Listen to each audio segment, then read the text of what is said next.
Estamos en el año 490 a.C. y el grandioso imperio persa amenaza a Grecia y a la poderosa ciudad de Atenas. Los atenienses tenían mucho que perder. Sabían que si los persas tomaban su ciudad, significaría la destrucción total.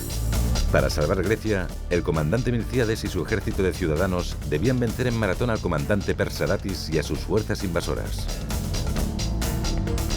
Ningún ejército griego había derrotado jamás a un ejército persa, así que debían de estar muy asustados ante la perspectiva de la lucha. Usted es el comandante Milcíades. Se enfrenta a preguntas que podrían hacerle ganar o perder la guerra. Le pedimos que decida. Ponga a prueba su habilidad, su estrategia y su temple en Decisiones de Mando.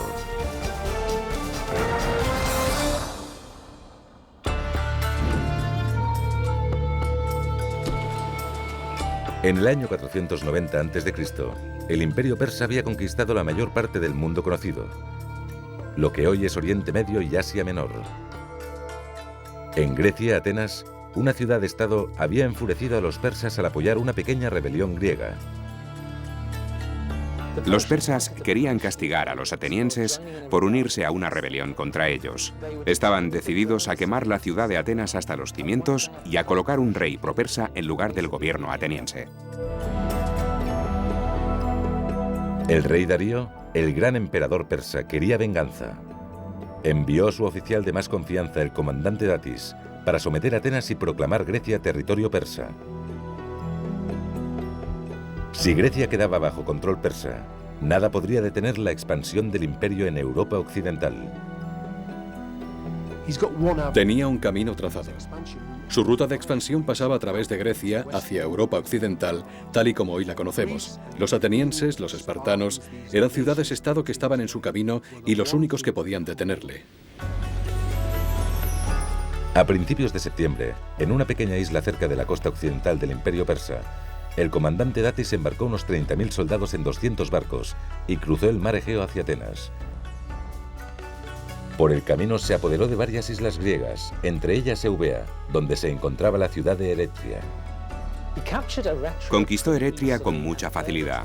La hizo arder hasta los cimientos y se llevó a sus habitantes como esclavos. Soñando con la victoria, Datis y su ejército atracaron sus barcos en Maratón, una llanura en la costa oriental de Grecia.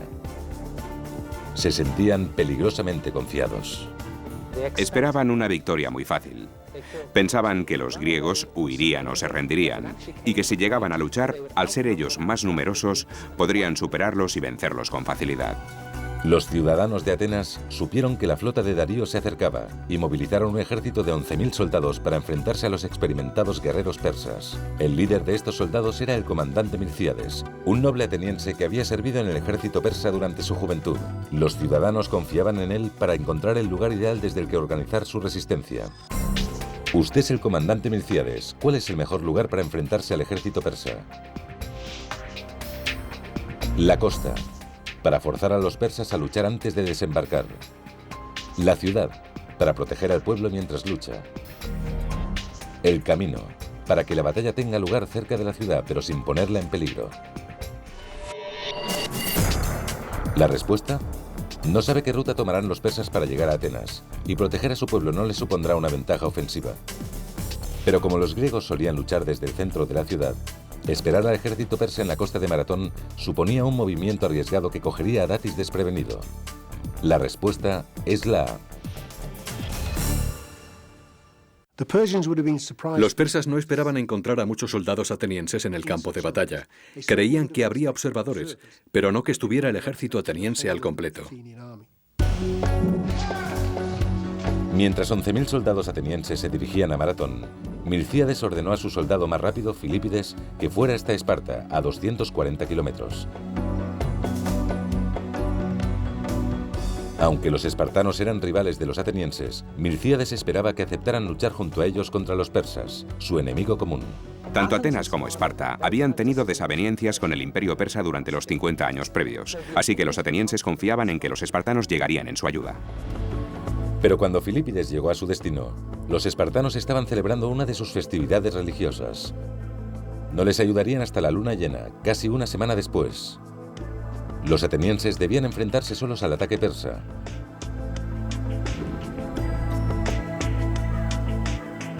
El 11 de septiembre, Milcíades y los atenienses se encontraban ya en Maratón y observaron a sus enemigos desde una colina cubierta de árboles. El ejército de Datis, que constaba de más de 30.000 hombres, estaba bien equipado y disponía de caballería y arqueros. Los persas eran 3 veces más numerosos que los atenienses. Cuando los atenienses llegaron a Maratón y divisaron al ejército persa, quedaron aterrorizados. La mitad de los generales atenienses no quería luchar. Durante 6 días, Milcíades aguardó sin saber qué iniciativa tomar, mientras Datis esperaba que dejara la colina para luchar en campo abierto. Pero cada día transcurrido suponía una nueva amenaza para Milcíades. Mientras el ejército griego estaba fuera de la ciudad, Atenas podía caer en manos de traidores propersas. ¿Cómo protegería usted a Atenas de los traidores? Enviando un destacamento a la ciudad para ganar tiempo y esperar a los espartanos. Regresando y silenciando así a los traidores con su presencia. Atacando enseguida, terminar la batalla y regresar a Atenas lo antes posible. La respuesta: enviar un destacamento de tropas a Atenas debilitaría sus fuerzas, y su experiencia en la lucha contra el ejército persa lo hace imprescindible para la batalla. Su única opción es atacar de inmediato, terminar la batalla y regresar a Atenas lo antes posible. La respuesta es la C. Milcíades pensó que si los atenienses no luchaban, la división crecería en la ciudad y algún traidor la entregaría a los persas sin tan siquiera presentar batalla. Con el destino de Atenas en juego, a Milcíades no le quedaba más remedio que luchar. Pero tuvo suerte. Datis había ordenado que la caballería fuera embarcada y que la flota se dirigiera hacia Atenas. La ausencia de caballos daba a los atenienses una pequeña ventaja en Maratón. Esos animales no eran tímidos caballitos de monta. Eran caballos muy bien entrenados para la guerra. Al sacar a los caballos del campo de batalla, los persas habían perdido parte de su fuerza. Pero el frente de la infantería persa tenía todavía casi 1,5 kilómetros de longitud. Con un ejército inferior en número, Milcíades tenía que extender su frente o exponer los flancos a los ataques para poder igualarlo. Para extender su frente tenía que debilitar parte de la línea. ¿Qué parte de la línea de infantería debía seguir siendo fuerte? El centro, donde los persas sitúan a sus mejores tropas.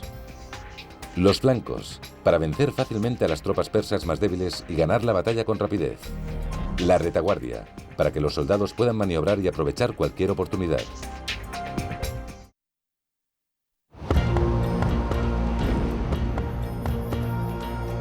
Es el 17 de septiembre del año 490 a.C., la batalla de Maratón. El destino de la civilización griega está en juego cuando el comandante Milcíades y sus soldados atenienses se preparan para enfrentarse al comandante Datis y al poderoso ejército persa. Pero los 11.000 soldados atenienses estaban en clara desventaja ante los 30.000 persas. Y el frente enemigo se extendía a lo largo de más de 1,5 kilómetros. Milcíades debía extender y con ello debilitar su formación para igualar la línea persa. Usted es el comandante Milcíades. ¿Qué parte de la línea de infantería debe seguir siendo fuerte?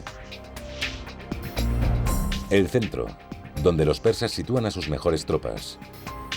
Los flancos, para vencer fácilmente a las tropas persas más débiles y ganar la batalla con rapidez. La retaguardia, para que los soldados puedan avanzar y aprovechar cualquier oportunidad. La respuesta: aunque un centro fuerte pueda parecer una buena idea, su ejército podría ser fácilmente rodeado desde los flancos. Reforzar la retaguardia de su línea de infantería dejaría su frente de ataque indefenso, pero reforzar los flancos le permitiría aplastar las fuerzas persas más débiles y controlar los límites de la batalla. La respuesta es la B. Cuando Milcíades llevó a su ejército a enfrentarse a los persas, esperaba que su plan funcionara. No sabía si sería así porque nadie lo había intentado antes. El comandante Milcíades debilitó deliberadamente el centro de su línea reforzando los flancos.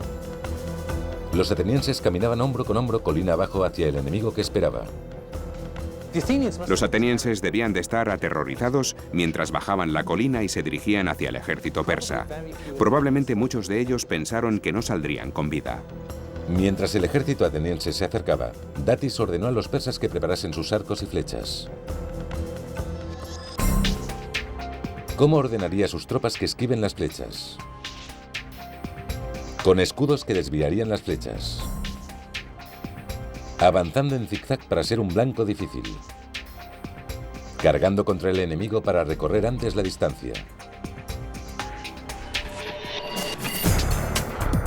La respuesta: los soldados están demasiado juntos para que el movimiento en zigzag sea efectivo, y cubrirse bajo los escudos solo ralentizaría su avance.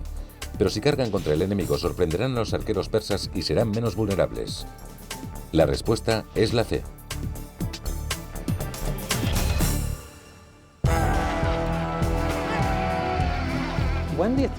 Cuando los atenienses avanzaron hacia el ejército persa, Milcíades les ordenó que doblasen la velocidad de marcha para cubrir el espacio entre ellos y los persas lo antes posible.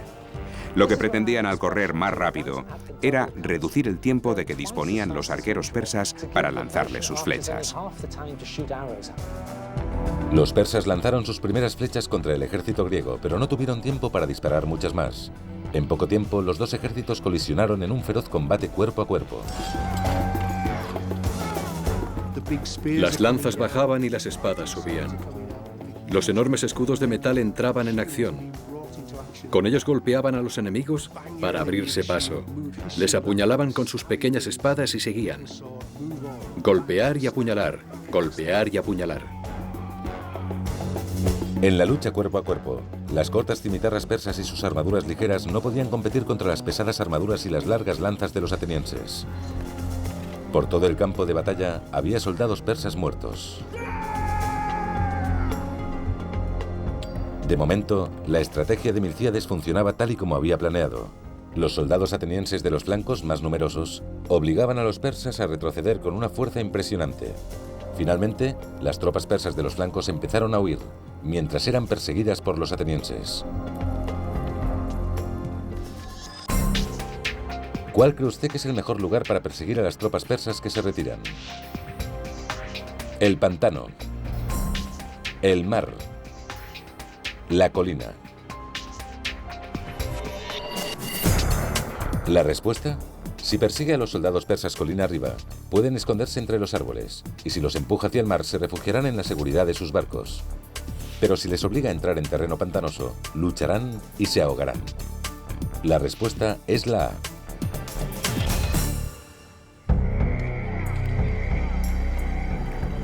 Milcíades ordenó a sus tropas que persiguieran a los persas hasta un pantano cercano, donde los invasores extranjeros fueron diezmados.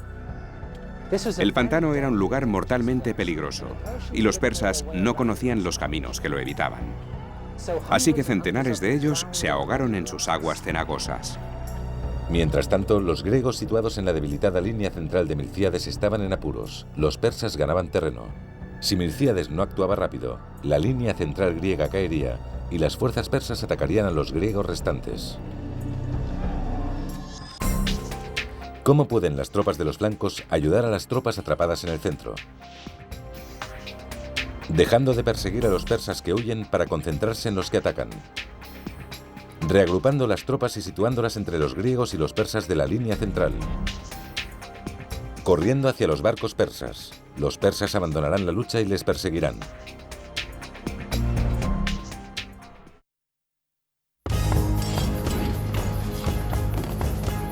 Es la última hora de la mañana del 17 de septiembre del año 490 a.C. Los ejércitos griego y persa están en plena batalla en la llanura de Maratón. El comandante Milcíades y los flancos de sus tropas atenienses han vencido a los extremos de la línea persa haciéndolos huir. Pero las fuerzas centrales del comandante Datis están a punto de vencer la débil línea central de Milcíades.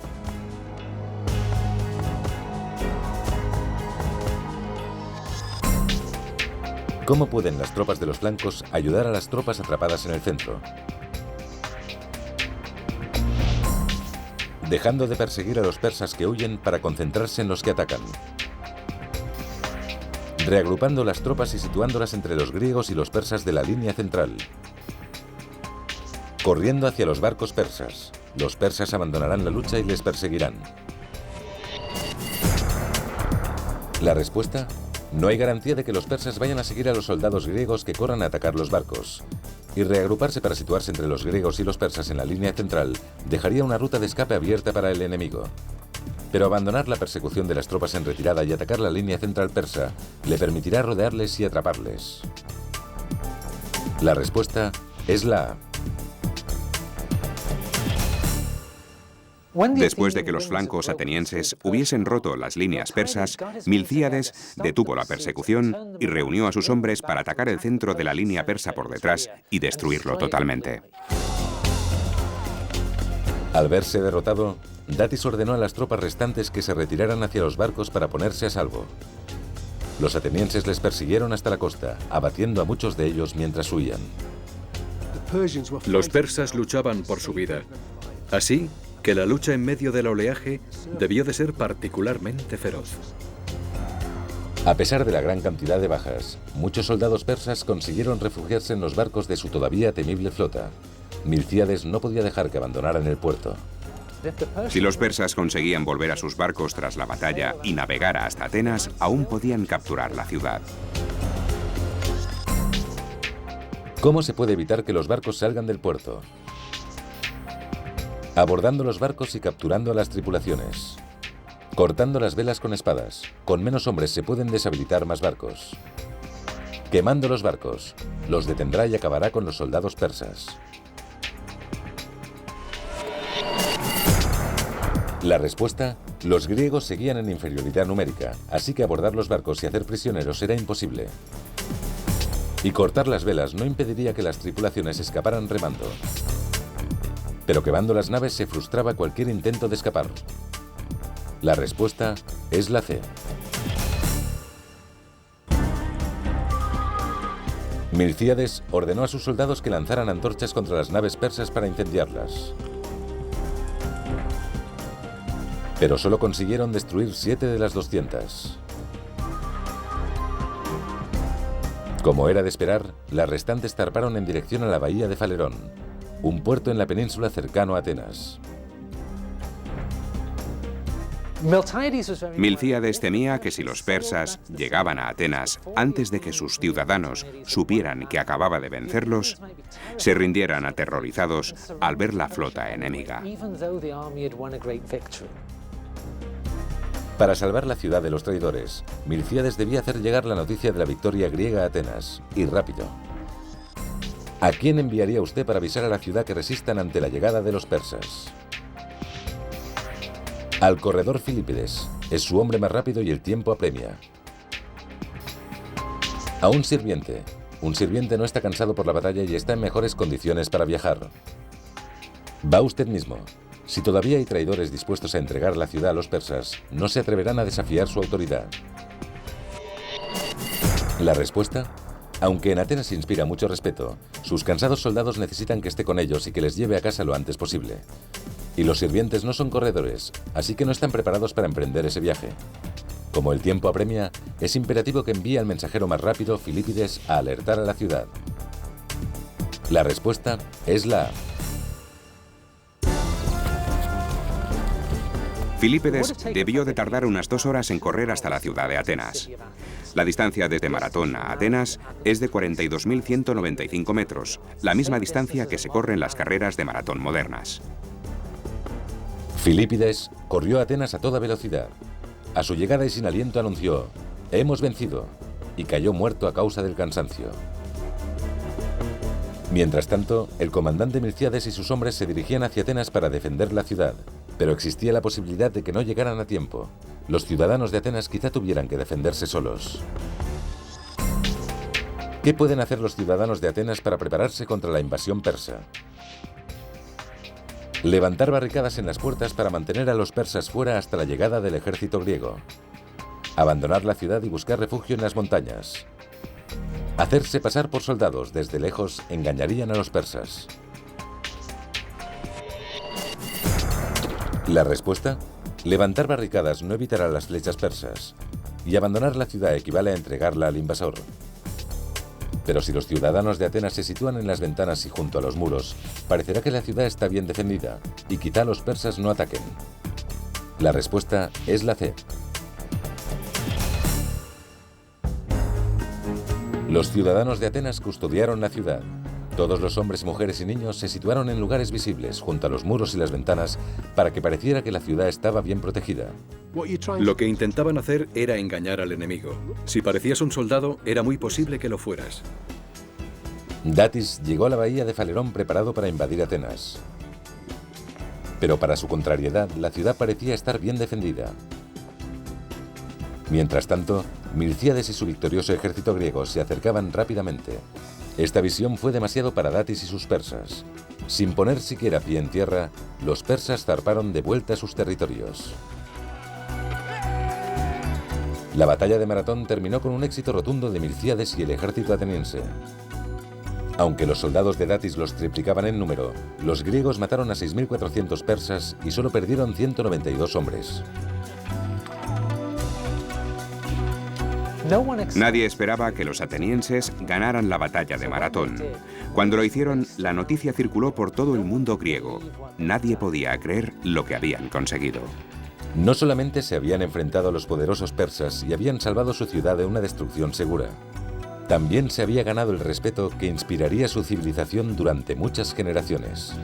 La batalla de Maratón fue muy significativa para los atenienses. Todo el mundo griego tuvo que reconocer que Atenas era una de las potencias con la que más había que contar.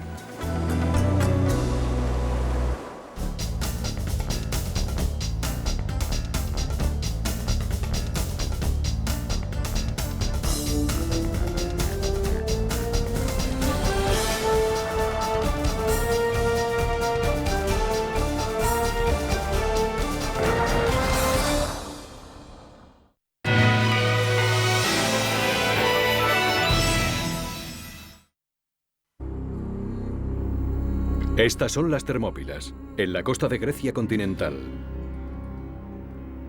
Soy Matthew Sattel. En agosto del año 480 a.C., un ejército griego de solo 7.000 hombres, dirigidos por el rey Leónidas y 300 espartanos, luchó aquí contra una fuerza invasora de 250.000 hombres, liderados por Jerjes, el rey de Persia. Estaba en juego el futuro de la civilización griega. Gracias a la nueva tecnología informática, podrán ver esta gran batalla como nunca se ha visto antes. El gran número de soldados, las formaciones de las tropas, cómo lucharon y cómo se ganó. Lo verán como le hubiera gustado verlo a los generales, ahora en batallas decisivas.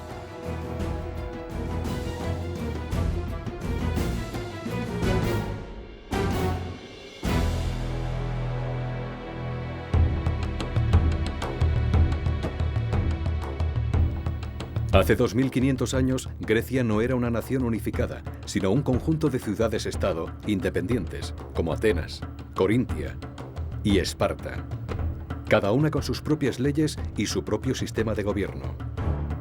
Los griegos vivían a la sombra del poderoso imperio persa que se extendía por lo que hoy es Turquía, el norte de Egipto, Israel, Irán, Irak, Afganistán y el norte de la India.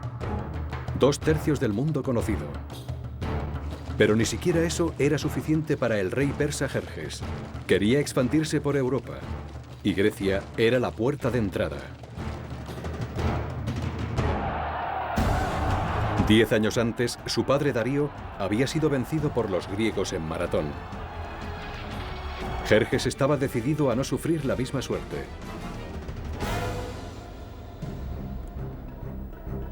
Reunió un enorme ejército desde todos los rincones de su imperio. 250.000 hombres partieron hacia Grecia. La fuerza expedicionaria de Jerjes, que intentaría conquistar la Grecia continental, era la madre de todas las fuerzas expedicionarias. Nunca se había intentado nada igual en la historia del antiguo arte de la guerra. En el año 480 a.C., Jerjes cruzó el Helesponto y llevó a su ejército a través del norte de Grecia, mientras la flota persa navegaba a lo largo de la costa. Las ciudades fueron cayendo una tras otra. Jerjes era un hombre de notable ferocidad. No se detenía ante nada con tal de conseguir su objetivo. Y el objetivo de Jerjes era Atenas. Los griegos tenían que detenerlo a toda costa y debían hacerlo aquí, en las Termópilas. Si no, tendría vía libre hasta Atenas.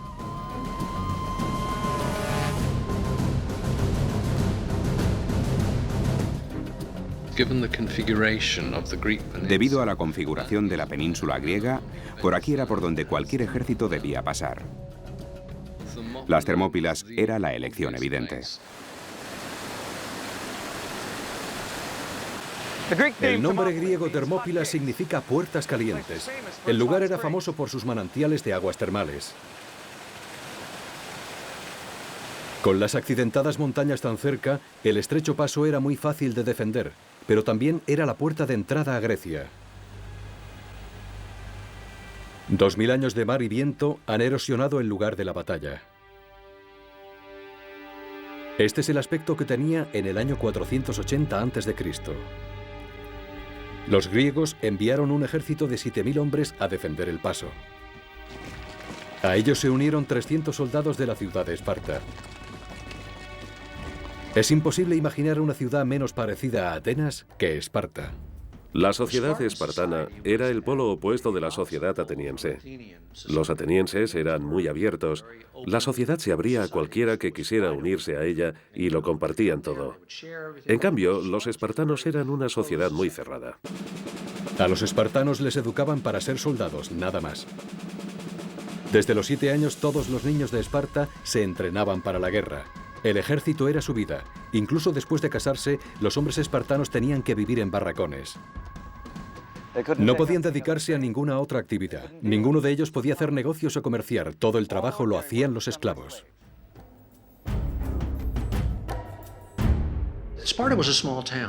Esparta era una ciudad pequeña. Nunca tuvo más de 9000 habitantes, por lo que a ciudadanos espartanos se refiere. En ese ejército, todos se conocían. Si estabas en una formación, podías tener a tu hermano, a tu padre o a tus primos al lado, o un par de filas por detrás. Fueron los líderes, fueron la vanguardia, fueron la columna vertebral del ejército. En todos los aspectos, su presencia convirtió la batalla de las Termópilas en lo que fue. Los 300 espartanos que marcharon hacia las Termópilas estaban dirigidos por Leónidas, el rey de Esparta, que no era muy optimista sobre sus posibilidades contra Jerjes. Por un lado, había partido durante una de las festividades religiosas espartanas. Se creía que eso daba mala suerte. Por otro lado, los griegos habían recibido malas noticias del oráculo de Delfos. La sacerdotisa predijo que un rey espartano tendría que morir antes de la victoria. La mujer de Leónidas, Gorgo, le preguntó a su marido qué debía hacer si no regresaba de la batalla, a lo que él contestó: «Cásate con un buen hombre y ten hijos». Parecía poseer una determinación absoluta y un gran valor personal. Debía de tener unos 50 años. No era un hombre joven y estaba ya en edad de retirarse, incluso según las costumbres de la antigua Grecia. Los espartanos vestían una coraza de bronce esculpida y un casco diseñado para aterrorizar al enemigo. Todos los hombres llevaban un escudo cóncavo de madera. En la cara del escudo estaba pintada la letra griega lambda, de Lacedemonia, la tierra espartana. Su principal arma era una lanza que se colocaba encima del brazo. Medía 2,5 metros y tenía el asta de fresno, la cabeza de hierro en forma de hoja y una punta de bronce en el otro extremo. En el combate cuerpo a cuerpo usaban una espada corta, el shifos. En comparación, el ejército persa del rey Jerjes iba poco armado. Sus hombres estaban entrenados para ejecutar rápidos movimientos bélicos en amplias llanuras. Jerjes confiaba en gran medida en los medos, que eran unos arqueros formidables. Pero su mayor orgullo era un grupo de élite conocido como los 10.000 inmortales. Los inmortales eran lo mejor del ejército persa y eran reclutados como cuerpo de élite.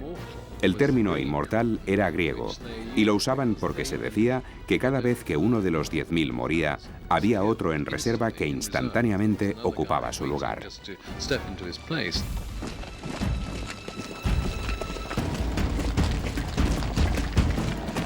Leónidas esperó con sus espartanos en el lugar más estrecho del paso, con los restantes 7.000 soldados griegos detrás de ellos.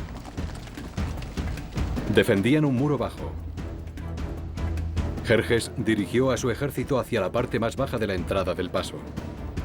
Jerjes, tras situarse en posición, esperó 4 días porque no podía creer que los griegos fueran a quedarse para luchar. Creía que se trataba de una broma.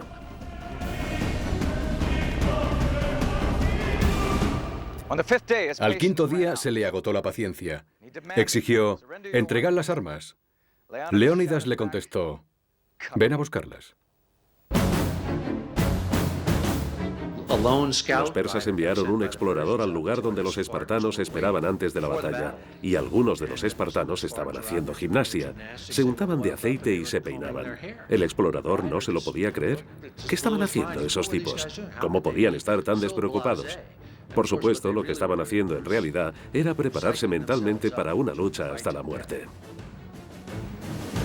Jerjes había hecho instalar un trono en una colina cercana. Desde allí, ordenó a unos centenares de medos que atacaran. Debido a su elevada posición, los griegos solo veían a unos pocos miles. Pero eran apenas la avanzadilla de una fuerza de 10.000 medos que esperaban tras la montaña. Leónidas contuvo a sus espartanos y ordenó que las tropas griegas avanzaran.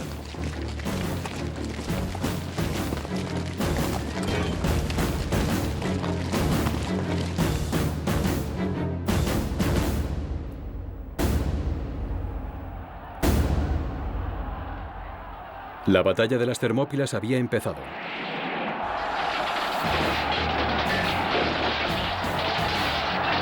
No sería el paseo que Jerjes había imaginado. Agosto del año 480 a.C., el ejército griego dirigido por el rey Leónidas y 300 espartanos se enfrentaba a un ejército persa de 250.000 hombres. El rey persa Jerjes observaba incrédulo cómo 700 soldados griegos formaban en la entrada del valle. Se situaban en formación de falange. La falange era un bosque de lanzas. El comandante daría la señal para atacar. Las líneas de atrás avanzarían y presionarían con los escudos las espaldas de los hombres que tenían delante. Y había que empujar a las fuerzas enemigas y hacer que retrocedieran para sacarlas del campo de batalla.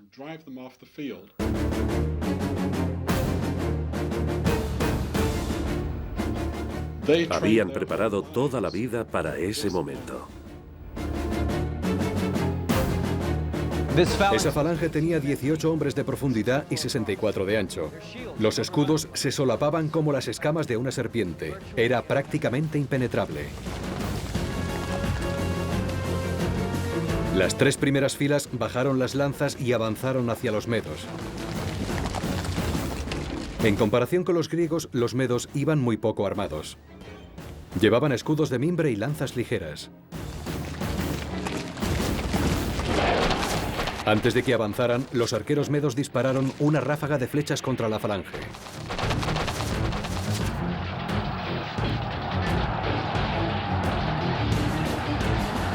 Leónidas envió más griegos a reforzar la falange, presionando con su peso la espalda de sus compañeros.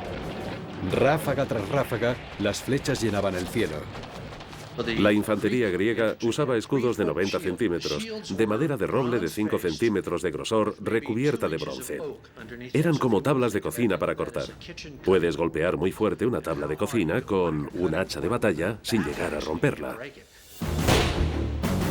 Cuando los griegos empezaron a cansarse, Leónidas envió a sus guerreros espartanos.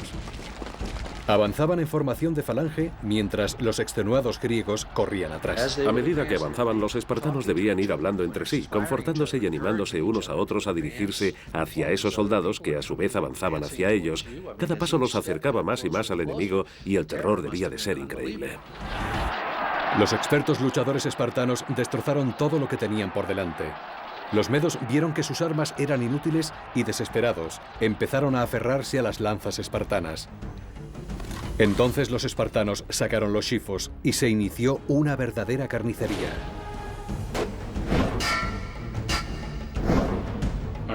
¿Tienes hambre? ¿Estás cansado? ¿Tienes sed o estás herido? No importa. Eres un guerrero y luchas. El reducido espacio hacía imposible que los persas se aprovecharan de su superioridad numérica. No podían situar suficientes hombres en la batalla contra esa implacable máquina de matar. El combate en esos días era hombre contra hombre. Nadie disparaba a nadie. No había bombas inteligentes. Si ibas a matar al enemigo, este estaría justo enfrente y él iba a intentar matarte a ti. Oleada tras oleada, los guerreros de Jerjes perecían intentando penetrar en el muro de escudos espartanos. Leónidas bromeaba diciendo que Jerjes tenía muchos hombres, pero ninguno soldado. Pero los espartanos también sufrieron bajas. Los espartanos tenían un método para identificar a sus propios muertos, muchos de los cuales estaban tan desfigurados que eran irreconocibles. Era el equivalente antiguo a las placas de identificación actuales. Cogían una rama, le ponían su marca en ambas puntas y la partían por la mitad. Una mitad se quedaba en un recipiente detrás de las líneas de infantería y la otra se llevaba en la muñeca. Si el soldado sobrevivía, reclamaba la mitad de su rama después de la batalla. De este modo, todos los muertos y heridos podían contarse con facilidad. El segundo día, los persas seguían sin hacer ningún progreso. No estaban preparados para este tipo de lucha, lejos de las llanuras abiertas del este, donde la caballería, los carros y la infantería ligera podían decidir el resultado. Sentado en su trono, Jerjes se impacientaba cada vez más. Se agitaba inquieto dando saltos tan a menudo que parecía un espectador de un partido de fútbol actual. Jerjes dijo a sus soldados: «Salid ahí y tomad ese paso. Apartad a esos tipos del camino». Los medos, con armas ligeras, se enfrentaron a los griegos, que estaban muy bien armados y que les dieron una paliza. Jerjes decidió jugar su mejor baza y envió a los inmortales. En el campo de batalla había centenares de miles de soldados, pero el combate real se libraba entre dos fuerzas de élite. Los 10.000 inmortales persas contra lo que quedaba de los 300 espartanos. Agosto del año 480 a.C. Los espartanos llevaban casi un día y medio resistiendo en el paso de las Termópilas. Jerjes no había conseguido romper su defensa. Decidió jugárselo todo y enviar a su propia guardia personal, los inmortales.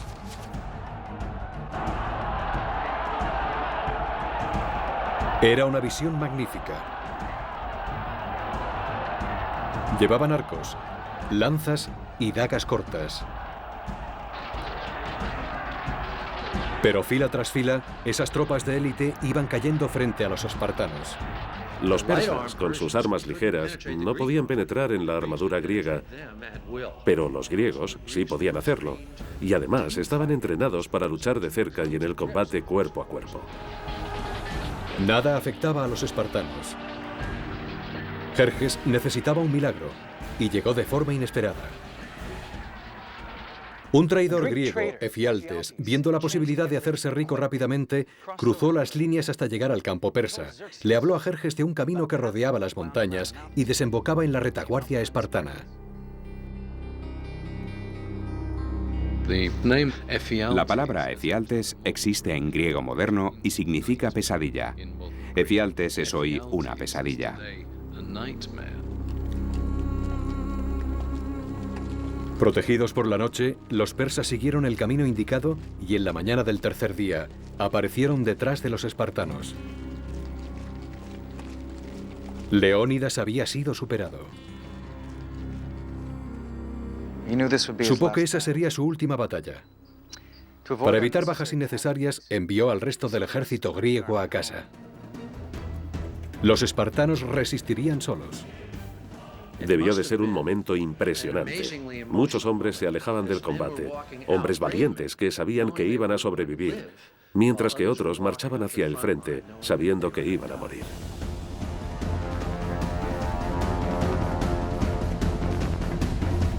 Uno de los griegos les había advertido que los persas tenían tantos arqueros que sus flechas taparían el sol. Tanto mejor, dijo el espartano Dieneques. Lucharemos a la sombra. Así era la sutileza espartana. Cuando alguien dice algo así, te ríes y el miedo disminuye. Leónidas era más pesimista. Ordenó a sus hombres que desayunaran diciéndoles: esta noche cenaremos en el Hades.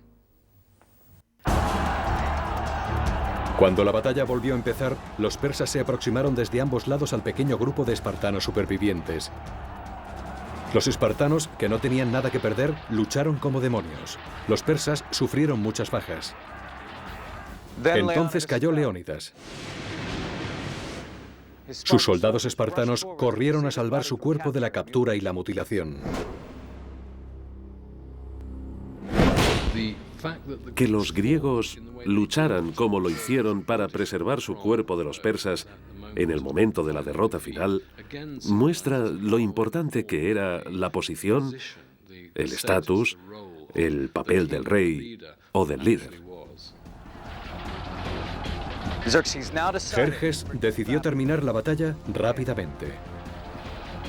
Había intentado luchar soldado contra soldado, según la honorable tradición de sus antepasados persas, pero no podía vencer a los espartanos. Había perdido casi 10.000 hombres, incluyendo a 2 de sus hermanos. Decidió retirar sus tropas. Acabaría con los espartanos desde la distancia, con flechas. Los espartanos consideraban los arcos un arma de cobardes porque mataba desde lejos. Miles de flechas llovieron sobre los espartanos hasta que no quedó ninguno en pie.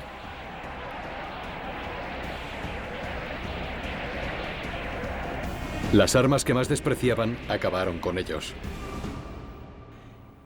Jerjes, furioso, ordenó a sus hombres que buscaran el cuerpo de Leónidas y que cuando lo encontraran, le cortaran la cabeza y la clavaran en un palo. El rey de Esparta le había hecho pagar un terrible precio por su victoria en las Termópilas.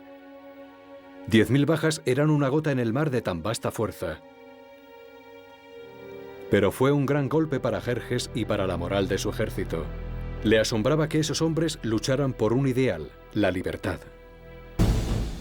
Jerjes, desde las Termópilas, se apresuró para capturar Atenas, pero sus ciudadanos y su ejército ya habían huido. A finales de ese mismo año, el 480 a.C., los griegos volvieron en barcos y vencieron a los persas en una gran batalla naval en Salamina. El gran plan de Jerjes había fracasado. Si los espartanos no hubiesen hecho su aportación en las Termópilas, creo que entonces todo el esfuerzo bélico, toda la resistencia griega habría empezado a derrumbarse. Para los griegos era una cuestión del destino. Un rey espartano había muerto, un rey persa había sido vencido, tal y como el oráculo había profetizado. Todas las grandes civilizaciones ya desaparecidas han dejado monumentos increíbles. Pero los espartanos no dejaron nada más que su gesta de entonces. Es algo más indeleble y que sigue vivo hoy en día. El valor y el heroísmo desplegados en las Termópilas transmitió un mensaje de esperanza y orgullo a todo el pueblo griego. Los 300 espartanos nunca serían olvidados. Una Grecia agradecida le pidió al poeta Simónides que compusiera su epitafio. Ve a decirles a los espartanos, extranjero que pasas, que aquí, obediente a sus leyes, yacemos.